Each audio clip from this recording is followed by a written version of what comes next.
What if your overeating has nothing to do with the willpower and everything to do with the hidden habit loops running on autopilot in your brain? In this video, I'm going to show you how I broke free from overeating and lost 30 pounds in 90 days and how you can do that too. Once I applied the system I'm about to show you, I stopped overeating in weeks after years of struggle. The best part of it is that you only need to make one change in your habit. But before we go there, let's talk about why willpower alone doesn't work.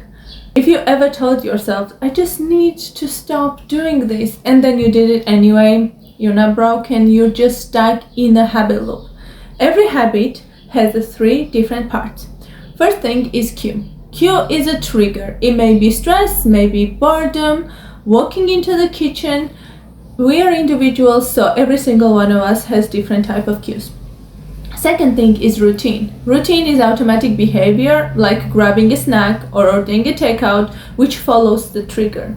And the third thing is reward. Reward is a relief or pleasure that you feel, even if it's short-lived. Let me give you an example. Let's say you're stressed out after work. That will be your cue. You eat a comfort food, which makes it into a routine, and you feel a little better. It's a reward. Your brain learns this loop and runs it on autopilot. And here's the kicker. Your brain doesn't care if it's bad habit or good one. It only cares about the loop which worked. Most of us try to fight this with willpower, but willpower fades and habits just don't. That's why you keep going back to the same patterns even when you don't consciously want to. So instead of trying to fight the loop with willpower, we need to work with it by making intentional small shifts.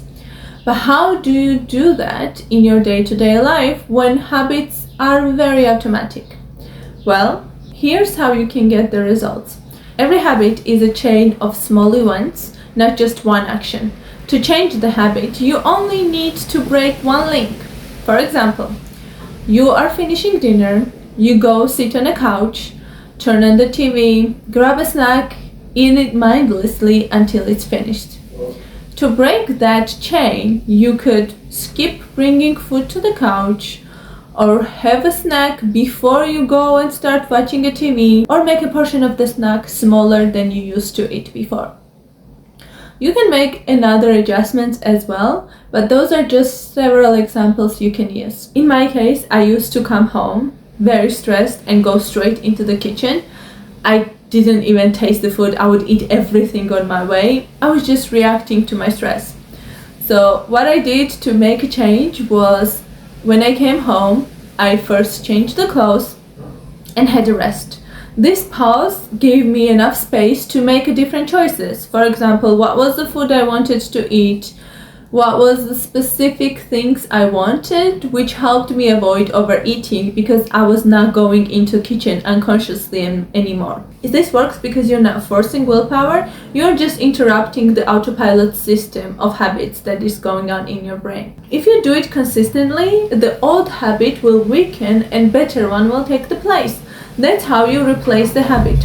To change the link in your habit, you first need to know what triggers the chain. Here's how to spot your own triggers. First is to start with pause and question practice. Next time you catch yourself reaching out for food, pause and ask yourself, what just happened in last 15 minutes? You're gonna start noticing a little patterns. Maybe it was a stress, maybe you were very bored, or you just walked into the kitchen and smelled something delicious. Next is to try simple habit diary. For a couple of days, write down what time you ate, where you were, who you were with, and how it felt. This reveals hidden connections you otherwise miss. Finally, do an environmental scan. Look around your daily spaces, your kitchen, your car, your office. Are there snacks always visible in those places? These cues can kickstart the chain without you realizing it. Once you've identified your personal triggers, the real power comes from preparing for them ahead of time. Not a surprise that preparation is the key for success. For example, I used to come home from non-stop meeting, I would starve, which led to overeat at dinner because I was just too hungry. But when I start packing a quick snack I could eat between the calls, pattern changed. I didn't need the willpower to fight it. I was just more prepared and less hungry for the dinner time. It's the same strategy in any situation. If stress meetings lead you to snacking, plan your response in advance. If fast food is the temptation or your drive home, you can change the route. Anticipate the trigger, plan the response. That's how you stay in control. If you're ready to take this further and start seeing real results, I've put together a free guide with 3 simple action steps that naturally gonna shift your habits and help you lose your first 10 pounds in next 30 days. Changing habits isn't about the willpower, it's about understanding your unique patterns and making small, intentional changes. Remember, you don't have to do it all at once. You can start with one link. In your habit change, you need to anticipate the trigger, prepare the response.